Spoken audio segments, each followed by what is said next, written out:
Everyone, I hope you all are doing great and preparing well for examination. My name is Priya and welcome to my channel Priya Singh. So guys आज मैं आपको बताऊंगी कि आपको paper attempt कैसे करना है WBJ के लिए। बहुत सारे ऐसे हैं बच्चे जिनको पेपर अटेम्प्ट कैसे करना है उसका स्ट्रैटेजी नहीं पता है, तो मैं आज आपको बताऊंगी WBJ पेपर को कैसे अटेम्प्ट करते हैं।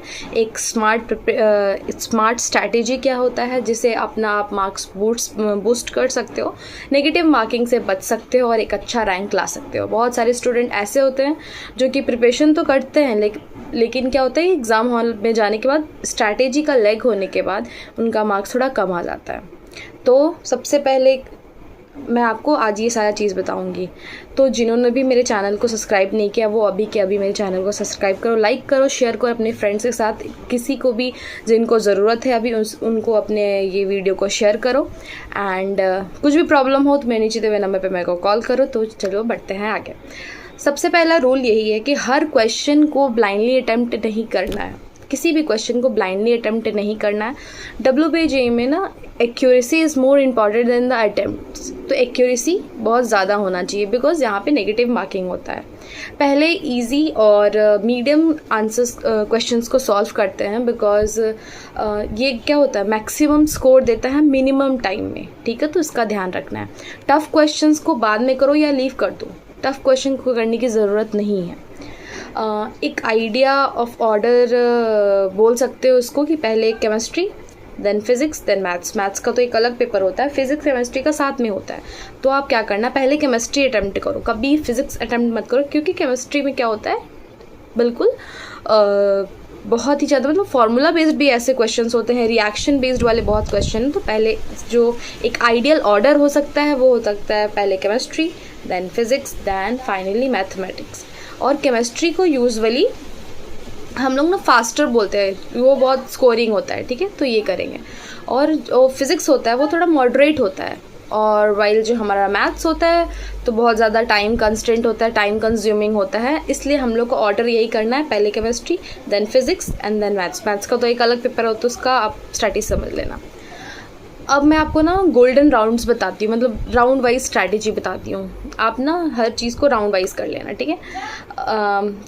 एक मतलब एफिशिएंट तरीके से हम टाइम को कैसे यूटिलाइज़ कर सके उस तरीका ये मेरा गोल्डन 3 राउंड्स हैं। तो पहले राउंड में क्या करना है, सिर्फ और सिर्फ इजी क्वेश्चन सॉल्व करना है। मीडियम लेवल के क्वेश्चन नहीं करने। पहले राउंड में सिर्फ इजी क्वेश्चन सॉल्व करना है जो कि टाइम टेकन होगा आपको 45 मिनट्स। देन राउंड 2 में आपका मीडियम लेवल क्वेश्चंस को अटेम्प्ट करो एंड देन राउंड 3 में आपको करना है डिफ़िकल्ट और लेंदी क्वेश्चंस को सॉल्व करना है जो कि बहुत ज़्यादा टाइम टेकिंग हो सकता है और जो आपको बहुत कन्फ्यूजिंग लग रहा है। इस स्ट्रैटेजी से कॉन्फिडेंस भी मेंटेन रहता है और आप पैनिक भी नहीं करते। क्योंकि क्या होता है आप बहुत ज़्यादा ईजी लेवल क्वेश्चन सॉल्व कर रहे होते हो तो आपको वो समझ में आ रहा होता है, कॉन्फिडेंस आता है कि हाँ हमसे बन रहा है। आप मन में बहुत सारी चीज़ें चलती है ना, तो मन में आने लगता है हाँ अब मेरा बहुत अच्छे से हो रहा है, अब क्वेश्चंस बनेंगे, अच्छे रैंक आने वाला, ठीक है। अब हम बताते हैं टाइम मैनेजमेंट को कैसे प्लान करना है। देखो केमिस्ट्री के लिए अराउंड 35 to 40 मिनट्स रख लो कि केमिस्ट्री हमको 35 से 45 मिनट्स तक कंप्लीट कर देना है। देन फिज़िक्स के लिए क्या रखो कि 45 से 50 मिनट्स तक रख दो, मतलब जो नेक्स्ट है 2 घंटे का होता है ना, 2 या 3 घंटे का, तो डिवाइड कर लो कि हम इतना टाइम देंगे। देन हम रिवीजन का भी टाइम देंगे क्योंकि बहुत बार क्या होता है हड़बड़ी में हम सही आंसर्स को भी हम लोग गलत टिक कर देते हैं। तो एक बार हम रिवीजन 10 मिनट का भी गो थ्रू करेंगे ना तो इट्स ऑल राइट, क्योंकि फिजिकल पेपर होता है, कंप्यूटर बेस्ड नहीं होता तो आप तुरंत देख सकते हो, ठीक है।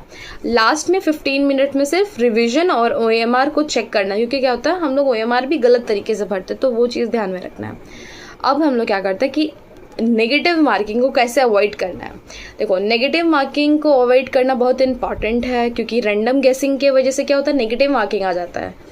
अगर 2 ऑप्शन में कंफ्यूज हो बट तुम हो मतलब 2 ऑप्शन है उसमें तुम कंफ्यूज हो किस में करें, तो जो तुमको बेटर ऑप्शन लग रहा है उसको स्किप कर दो, जो तुमको लग रहा है ना वही स्किप कर दो, ठीक है। एंड जो क्वेश्चन एलिमिनेशन टेक्निक होता है उसको यूज़ करो एंड इंटीजर टाइप क्वेश्चंस को केयरफुली रीड करो जो भी हैं हाई स्कोरिंग टॉपिक्स की, ठीक है। फिजिक्स में modern physics and current electricity, इसको आप एक रफली कर लो और उसका फॉर्मूला लर्न करके जाओ। एंड केमिस्ट्री में ऑर्गेनिक रिएक्शंस देख लो, कोऑर्डिनेशन कंपाउंड्स देख लो, डायरेक्ट फार्मूला वाले देख। इस टॉपिक से आपका क्या होगा, प्रिपरेशन बहुत स्ट्रांग होगा और आप बूस्टअप रहोगे। देखो बहुत स्टूडेंट कुछ ऐसे कॉमन मिस्टेक करते हैं जिससे टफ क्वेश्चन से स्टार्ट कर लेते हैं। मतलब अभी है इजी क्वेश्चन नहीं करें, डायरेक्ट टफ हमको नहीं आ रहा है उसमें, लेकिन लगे हुए 15 मिनट तक, नहीं ऐसे नहीं करना है। हमको इजी क्वेश्चंस पे ध्यान ज़्यादा देना है, टाइम वेस्ट नहीं करना है। या फिर आप डिफ़िकल्ट क्वेश्चन को देख लेते हो, पैनिक कर जाते हो, वो नहीं करना। डायरेक्ट इजी क्वेश्चन पे हमको जंप करना है।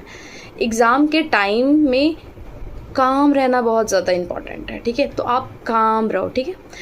और अगर आपको मतलब बेटर रैंक चाहिए तो आपको प्रीवियस ईयर का WBG पेपर को अटेम्प्ट करना बहुत ज़्यादा ज़रूरी है।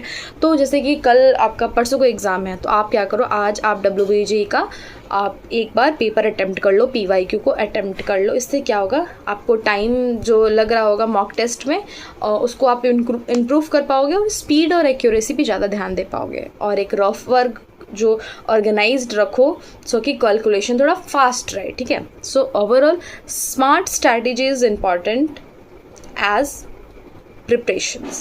Consistency, practice and proper time maintain can help you to stay calm and score more better in WBG, ठीक है। तो इस चीज़ का आपको ध्यान रखें। पेपर अटेम्प्ट के लिए क्या मैंने बनाया, समराइज़ करूँ तो मैं WBG के लिए आपको पहले केमिस्ट्री सॉल्व करना है, देन फिजिक्स सॉल्व करना है, देन मैथ्स का तो अलग पेपर होता है। पहले इजी करना है, देन मीडियम, देन मॉडरेट और लास्ट में एक बार रिविजन कर लेना है। तुक्का ज़्यादा नहीं मारना है, बिकॉज गेसिंग आप करोगे तो आप नेगेटिव मार्किंग में चले जाओगे। तो आपको अगर कुछ लग रहा है आप 2-4 तुक्का कर सकते हो, लेकिन ज़्यादा तुक्का नहीं करना, ठीक है। एंड आपको आई होप ये वीडियो से समझ में आएगा एंड होप कि आपको